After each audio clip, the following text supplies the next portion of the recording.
जो भावनाशील व्यक्ति है, जो यथा योग्य भावना रखता है सब लोगों के प्रति, तो इतना करने मात्र से, भावना करने मात्र से उसका बल बढ़ जाता है। और ये बल ऐसा बढ़ता है कि हाथी जैसा बल हो जाता है, क्योंकि बल में संयम किया उसने। तो जिसके बल में संयम करेगा उसकी ताकत इसको आ जाएगी। हाथी के बल में संयम करेगा तो हाथी जैसी शक्ति आ जाएगी।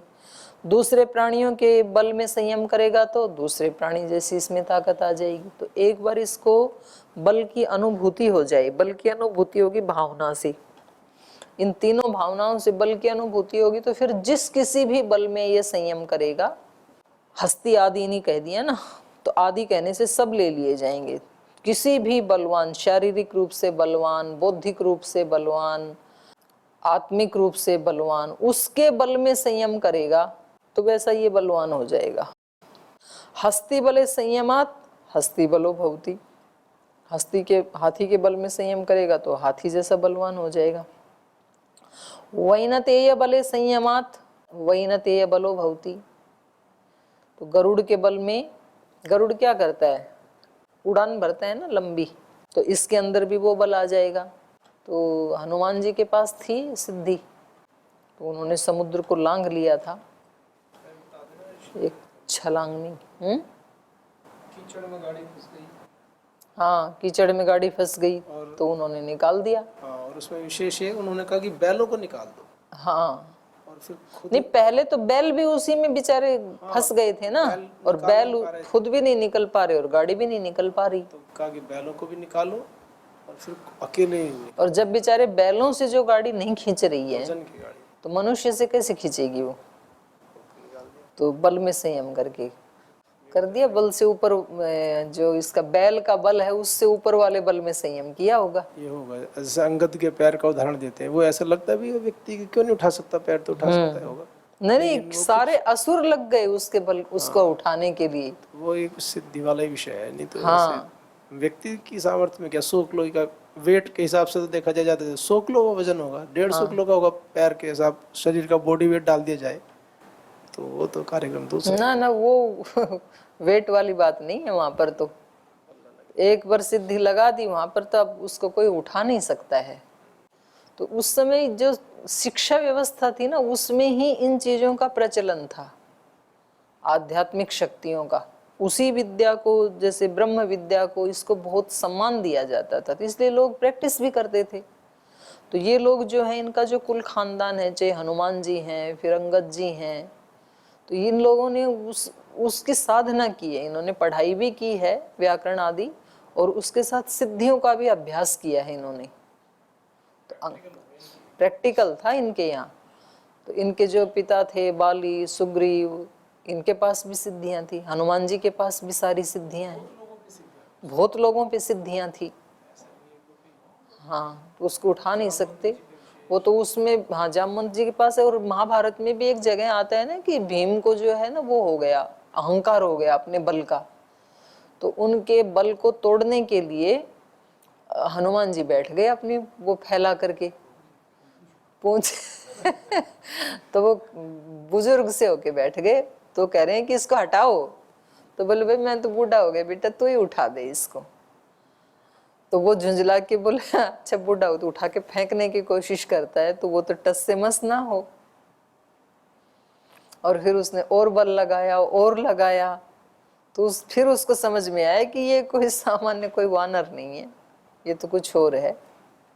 तो फिर जब उन्होंने अपनी वो पराजय स्वीकार की और विनम्रता के भाव में आए कि भाई आप कौन हो, बताओ क्या कहना चाहते हो, तो उन्होंने बताया कि कभी भी अपनी किसी वस्तु का अहंकार नहीं करना चाहिए, क्योंकि वो सब भगवान का दिया है। और पता नहीं आपसे ज्यादा कितने लोगों के पास है भाई, आपसे ज्यादा बलवान, आपसे ज्यादा धनवान, आपसे ज्यादा गुणवान, विद्यावान, रूपवान, पता नहीं कितने मिल जाएंगे। तो भगवान की सृष्टि है ना, तो एक एक व्यक्ति ऐसा मिल जाता है कि उसको 10-20 प्रकार की विद्याओं में वो महारत है, वो एक्सपर्ट है।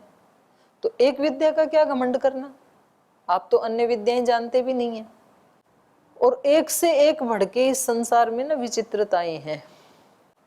तो इसलिए इसी में ही भलाई है भाई, जो आपने दे दिया वो औकात से कुछ ज़्यादा ही दिया है, तो हमेशा एक ग्रेटिट्यूड के भाव में रहना, धन्यवाद के भाव में रहना, उसी में ही भलाई है।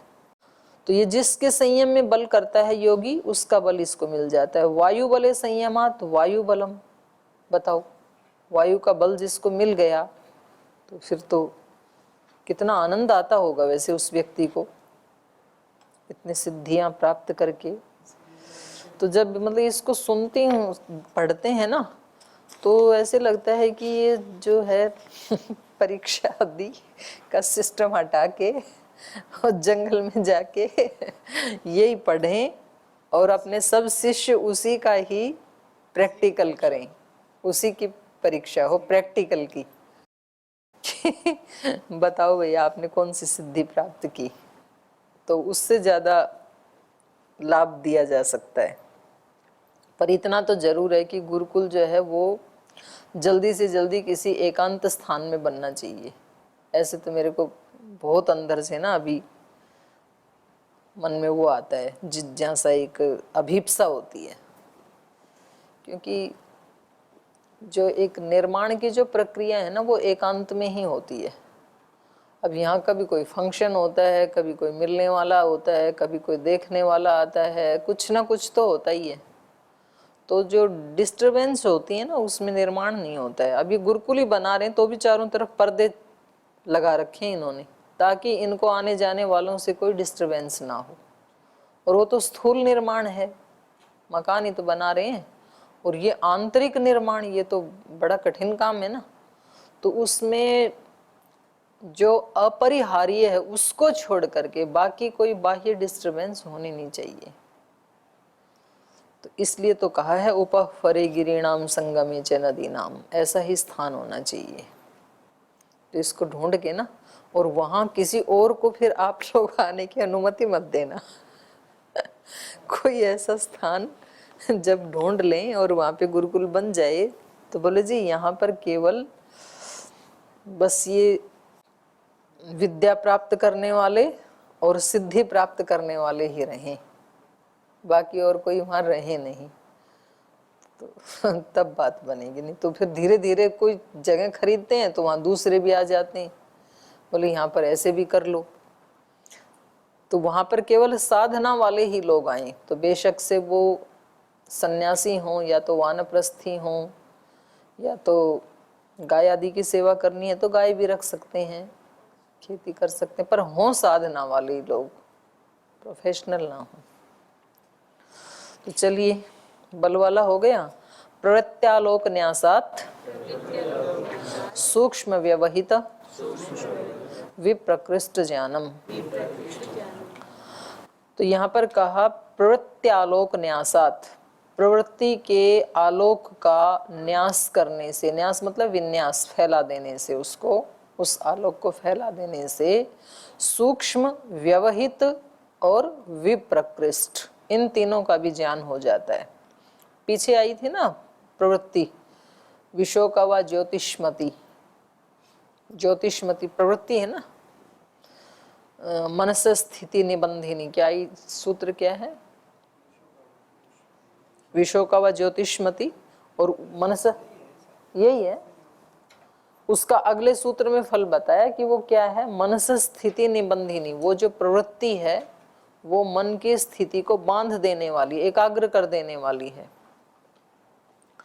तो उसी की बात है यहाँ पर, वो जो प्रवृत्ति है उस प्रवृत्ति के आलोक से, क्योंकि वो ज्योतिष्मती प्रवृत्ति है ना।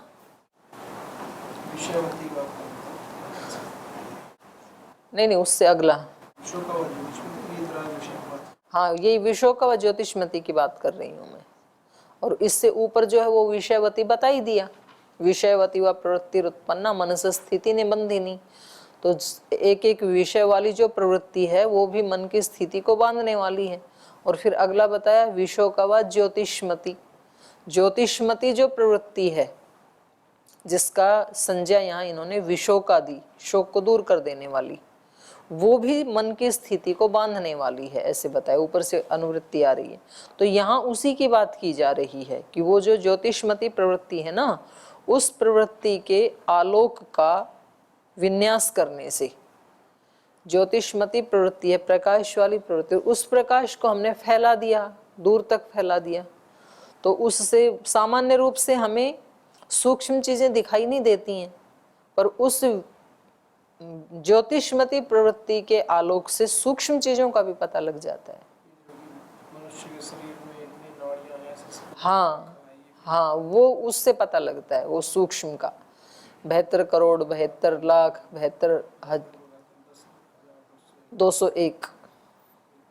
तो ये तो वो जो नाड़ियां हैं वो तो सूर्य की रश्मियों जैसी नाड़ियां हैं, वो फिजिकल नहीं है, तो डॉक्टर्स को नहीं मिल सकती हैं वो तो सूक्ष्म है, फिजिकल नहीं है। वो फिजिकल भी बहुत है, इतनी छोटे छोटे छोटे छोटे रेशे, तो उसको जानना भी बहुत, मतलब डॉक्टर भी यदि कोई सचमुच ही बहुत निपुण डॉक्टर है तो वो भी एक साइंटिस्ट से कम नहीं है।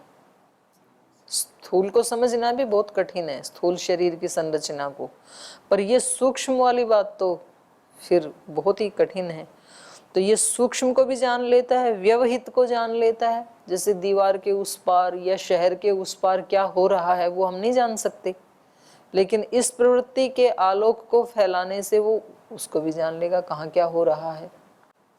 और विप्रकृष्ट वही दूरवर्ती, दूरवर्ती, और ये पहले वाला है व्यवहित, व्यवधान आने पर भी, छिपी हुई चीज को भी तो सबको जान लेगा। तो इससे तो कुछ भी फिर छिपा रहा ही नहीं ना। स्थूल को तो मतलब आराम से ही जान लेगा, सूक्ष्म को भी जान लिया और व्यवहित को भी जान लिया और अत्यंत दूर वाले को भी जान लिया, तो फिर इससे कुछ भी छिपा नहीं। ज्योतिषमती प्रवृत्ति उक्ता मनसः, मन की एक ज्योतिषमती प्रवृत्ति कही है प्रथम पाद में। तस्याम यह आलोकः, तो उसकी जो ज्योति है, आलोक है, तम योगी, उसको ये योगी व्यक्ति, सूक्ष्मे व व्यवहिते व विप्रकृष्टे व अर्थे विन्यस्य तम अर्थम अधिगच्छति। जिस भी पदार्थ पे वो उसको फैला देगा, फोकस कर देगा, तो वो चाहे वो सूक्ष्म पदार्थ हो, चाहे वो व्यवहित पदार्थ हो, चाहे तो वो विप्रकृष्ट पदार्थ हो, बहुत दूर का पदार्थ हो, वो उसको प्राप्त हो जाएगा, उसकी जानकारी इसको हो जाएगी। तो इस विद्या से ऊपर विद्या कोई इस धरती पे हो ही नहीं सकती है। सूर्य की दूरी, चंद्रमा की दूरी कहाँ से कह सकते हैं, वो आगे आ ही रहा है। भुवन ज्ञानम सूर्य संयमात चंद्रे तारा व्यूह ज्ञानम, वो सारा आ ही रहा है। तो मतलब इससे ऊंची विद्या क्या हो सकती है, आप ये बताओ। ना अमेरिका में हो सकती है, ना यूके में हो सकती है, ना ऑस्ट्रेलिया में हो सकती है, ये तो भारत में ही हो सकती है। मनुष्य के शरीर में इससे ऊंची विद्या कोई हो नहीं सकती है, और इस विद्या से ज्यादा सुखदायी कोई विद्या हो नहीं सकती है, जिसके श्रवण करने से, चिंतन मनन करने मात्र से कितना सुख मिलता है, उसका अनुष्ठान करने से कितना सुख मिलेगा व्यक्ति को। ऐसी विद्या है ये। भी ऐसा लगता है धीरे-धीरे बढ़ती है, मुझे पहले थोड़ी दूर का देखता होगा, हाँ 10 किलोमीटर दूर का एकाग्रता बढ़ते बढ़ते, हाँ बिल्कुल ऐसा ही है। ये तो वो है ना, इसमें द्वितीय पाद में तो आया था, योगांग अनुष्ठानात अशुद्धि क्षय ज्ञान दीप्ति अविवेक ख्याति। तो ये अनुष्ठान करने से वो धीरे धीरे ही बढ़ता है। अशुद्धि का क्षय जितना जितना होता जाएगा उतना उतना आलोक होता जाएगा, तो ये बढ़ती वहां तक जाएगी, अविवेक ख्याति। तो एक है विवेक ज्ञान, एक है विवेक ख्याति, इन दोनों में भी अंतर है। विवेक ख्याति और विवेक ज्ञान में क्या अंतर है? विवेक ख्याति वो है कि जब व्यक्ति को आत्म तत्व और प्रकृति तत्व का अंतर पता लग गया कि भाई ये अलग है, जड़ है, ये चेतन है, ये मैं हूं और ये मेरे से भिन्न, वो तो है विवेक ख्याति। और उसका फिर सदुपयोग करके वो जो उसको अलग अलग स्थानों पे उसका प्रयोग करके जो ज्ञान की अनुभूति होती है, वो फिर विवेक ज्ञान है। ये आएगा शायद इसी पाद में आएगा, लास्ट में, लास्ट वाले जो सूत्र है ना, वहां आएगा। तो तो ये जो इसके पास चित्त की जो इसका आलोक है, ये इसके पास एक बहुत बड़ी संपदा है। जो मन को बांधने वाली जो प्रवृत्ति वहां पर बताई थी, उस प्रवृत्ति का जो प्रकाश है, उसको जहां ये फोकस करता है जैसे टॉर्च की तरह, तो बिल्कुल उसको वैसा हूबहू अनुभूति हो जाती, दिखाई देने लगता है। सूक्ष्म को भी जान लेता है, व्यवहित को भी, विप्रकृष्ट को भी। अब आइए, ये विभूति का जो सबसे गहन गंभीर कठिन सूत्र है, जिसको जानना आज तक भी संभव नहीं हो पाया है, वो सूत्र है ये। और इस पाद का मतलब सबसे गहन सूत्र है ये। तो ये है भुवन ज्ञानम सूर्य संयमात। पूरे भुवनों का ज्ञान हो जाता है सूर्य में संयम करने से। पूरे ब्रह्मांड को ये जना देता है सूर्य में किया हुआ संयम। तो यहाँ पर इस सूत्र का अर्थ ना अलग अलग टीकाकारों ने अलग अलग किया है। कुछ ने यहाँ सूर्य का मतलब लिया है ये स्थूल प्रकाशमान सूर्य, और वहाँ पर भुवन का मतलब जो भौतिक स्थूल 14 भुवन है उसका ज्ञान हो जाता है। कुछ लोगों ने यहाँ पर सूर्य का मतलब लिया है सुषुम्ना नाड़ी, और कुछ लोगों ने सूर्य का अभिप्राय यहाँ पर लिया है आत्मा, कि उस आत्म सूर्य में, क्योंकि उनका ये कहना है कि भाई ये जो प्रसंग चल रहा है ना विभूतियों का, तो वो कहीं तो अपने उसमें मन को बांधने वाली जैसे प्रवृत्ति में, आलोक में संयम कर रहा है, कहीं संस्कारों में संयम कर रहा है। तो ये सब आंतरिक संयम की बात चल रही है, कुछ लोगों का ये कहना है। और उनका ये कहना है कि आत्मा में संयम करके आत्मा की व्यापकता को अगर किसी ने जान लिया, तो फिर वो इस शरीर में ही वो सारे भुवन हैं, 14 भुवन, उन सबको जान लेता है। और इसके आधार पे यथा पिंडे तथा ब्रह्मांडे, तो वो सारे ब्रह्मांड की ही संरचना को जान लेता है। तो दोनों ही इसमें पक्ष हैं। तो इसको भाई जितना समझ में आए ना उतना पढ़ लेते हैं, क्योंकि पूरा मेरे को तो, मैं इसको कई बार पढ़ चुकी हूँ, मेरे को आज तक समझ में आया नहीं पूरा। तो आपको आ जाए तो आप मेरे को बता देना, नहीं तो जितना समझ में आए उतना पढ़ लेते हैं। ठीक है। और इसी से संबंधित मैंने ये पुस्तक मंगवाई थी आज। जो इसमें वर्णन है ना बिल्कुल ठीक वही वर्णन उसमें भी है। तो मैं कल बताऊंगी, आज तो यही पढ़ लेते हैं, कोई बात नहीं, क्योंकि एक दिन में तो हो नहीं पाएगा ये। तो जितना आज पढ़ते हैं इससे आगे कल चलेंगे। फिर तत्प्रस्तार सप्तलोकाहा। तत्प्रस्तार माने वो जो भुवनों का प्रस्तार है, जो सूत्र में बताया ना भुवन ज्ञानम, सूर्य में संयम करने से भुवन का ज्ञान हो जाता है, भुवनों का ज्ञान हो जाता है, भुवन एक है नहीं।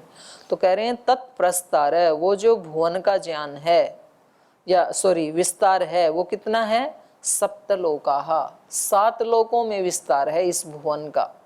भुवन मतलब ब्रह्मांड।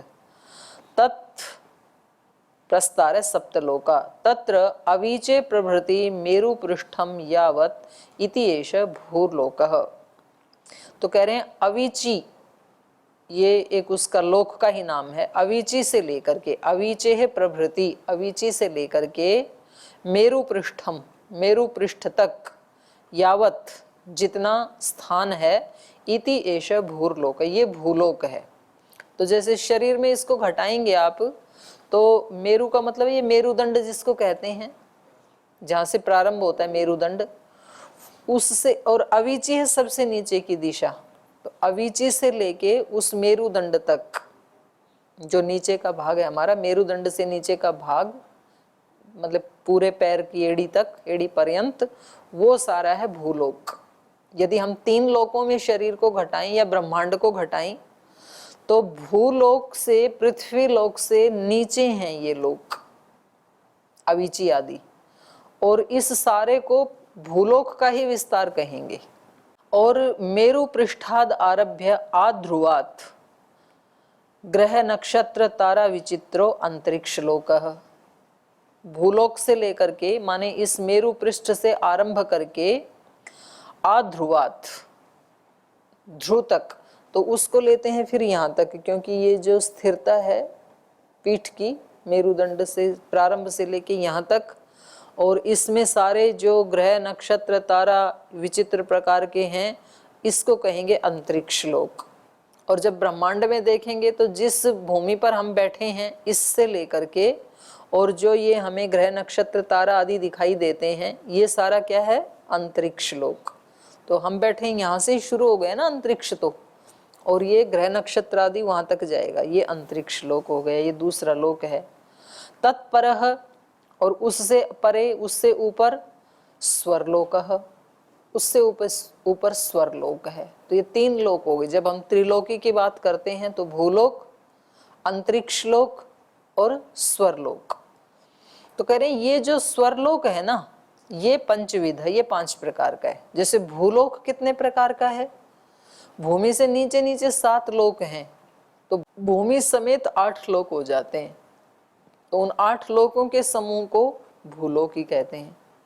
और फिर एक आ गया अंतरिक्ष लोक, जिसमें ये ग्रह नक्षत्र आदि सब हैं। और फिर है स्वरलोक, इसको ब्रह्मलोक भी कहते हैं। ये 5 प्रकार का है, पंचविधो।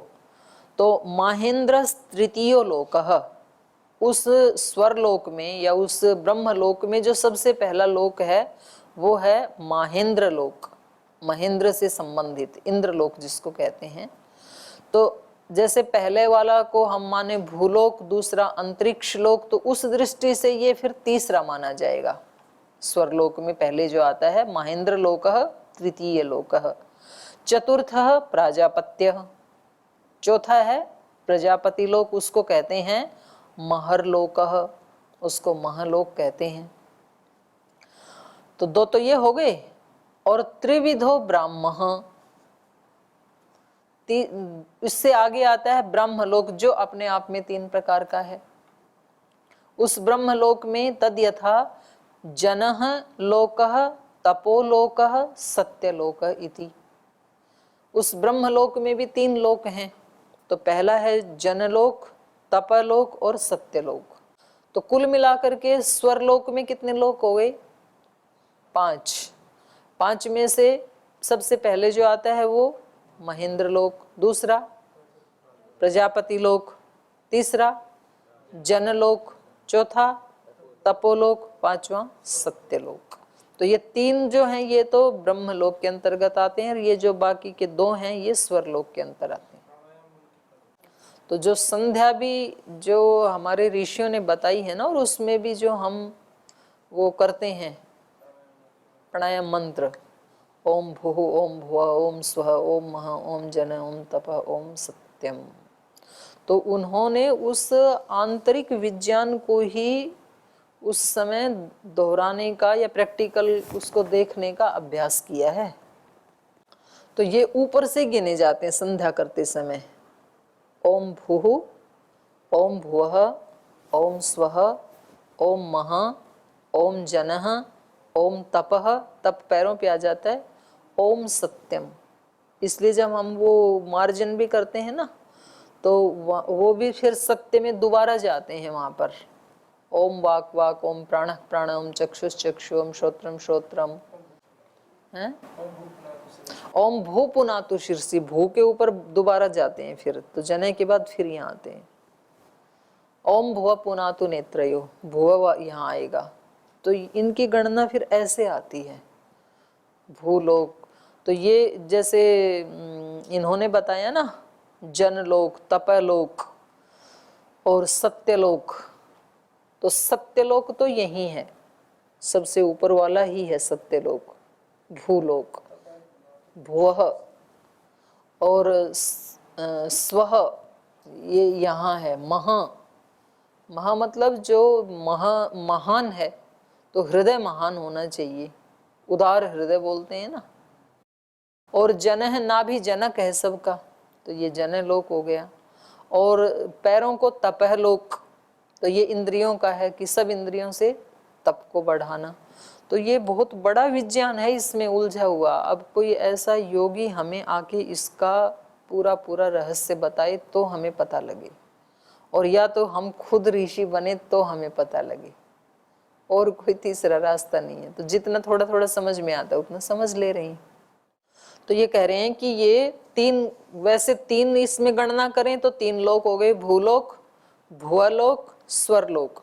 और यदि उस तरह से एक एक को देखें तो पृथ्वी से नीचे 7, पृथ्वी 8वां, अंतरिक्ष 9वां, और उसके बाद फिर स्वरलोक हो गया 5 प्रकार का, तो 9 5 14, तो फिर ये 14 लोक हो जाते हैं। तो इसी को ही 14 भुवन कहते हैं। तो इसी को एक श्लोक में इन्होंने बताया है, ब्राह्म स्त्री भूमिको लोकः प्राजापत्य ततो महान माहेंद्र स्वर इति उक्तः दिवि तारा भुवि प्रजाः। ऊपर से गिन रहे हैं अब ये कह रहे हैं ब्राह्म त्रिभूमिकः, ब्रह्मलोक 3 भूमि वाला है। कौन कौन सा? जनः, तपः, सत्य। तो इस 3 भूमि वाला तो ब्रह्मलोक है। ब्राह्म स्त्री भूमि का लोकः, और उसके बाद फिर आएगा प्राजापत्य, ततो महान, महान मतलब महान प्रजापति लोक, और उसके बाद माहेंद्रश्च, नीचे से गिना था ना, अब ऊपर से गिनती कर रहे हैं। उसके बाद आ गया माहेंद्रश्च, स्वर इति उक्तः, इसको स्वलोक कहा था। और फिर उसके नीचे दिवी तारा, जिसमें द्युलोक, जिसमें तारे आदि हैं, नक्षत्र आदि हैं, तो वो अंतरिक्ष लोक। दिवी तारा भुवि प्रजा, और जिसमें प्रजाएं रहती हैं वो भूलोक। तो इस श्लोक में ऊपर से नीचे तक गणना कर दी इन्होंने। इति संग्रह श्लोक है, तो ये इन सब लोकों का संग्रह करने वाला श्लोक है। तत्र अवीचे उपरि निविष्टा षण् महानर्क भूमयः घन सलिल अनल अनिल आकाश तमः प्रतिष्ठा महाकाल अंबरीश रौरव महारौरव कालसूत्र अंधता मिश्राः। तो ये जो 14 हैं जो इस श्लोक में बताए, उनमें अवीचे है ऊपरी, अवीची सबसे नीचे वाला लोक है, उससे ऊपर ऊपरी निविष्टा षण् महानर्क भूमय, 6 प्रकार का महानर्क है, महानर्क लोक हैं। वो कौन कौन से हैं वो महानर्क?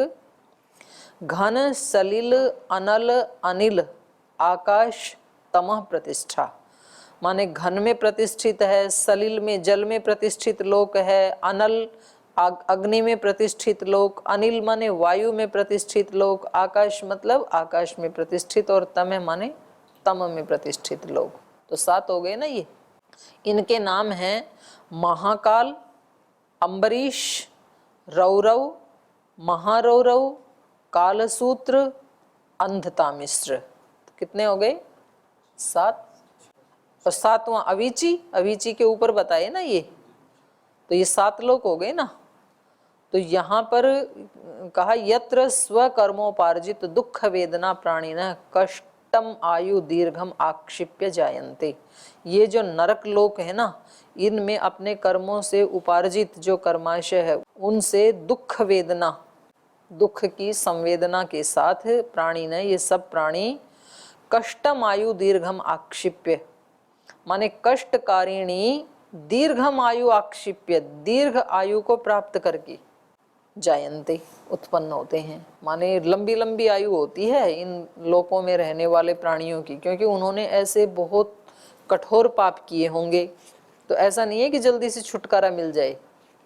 ये एक जगह और भी आया है ना, इसमें शायद द्वितीय पाद में आया था वो नहुष आदि का, कि नहीं इस प्रथम पाद में आया था। हाँ, वो जो अनंत ज्ञान वाला जो है ना, अनंत दुख अनंत ज्ञान जिससे मिलता है, वो क्या बोलता था, वो है वो वितर्क बाधने प्रतिपक्ष भावनम वितर्का हिंसादयः कृतकारित अनुमोदिता लोभ क्रोध मोह पूर्वका दुख ज्ञान अनंत फला प्रतिपक्ष भावनम। तो वहां पर आया है ये दुख ज्ञान अनंत फला, अनंत दुख अनंत अज्ञान उस व्यक्ति को मिलता है। तो बोले ऐसे लोक में डाल दिए जाते हैं ऐसे प्राणी कि अब आप अनंत काल तक सड़ते रहो यहाँ पे। वही बात यहाँ कही गई है। तो इसको शेष को हम कल पढ़ेंगे। आज समय हो गया, आज यहीं विराम लेते हैं।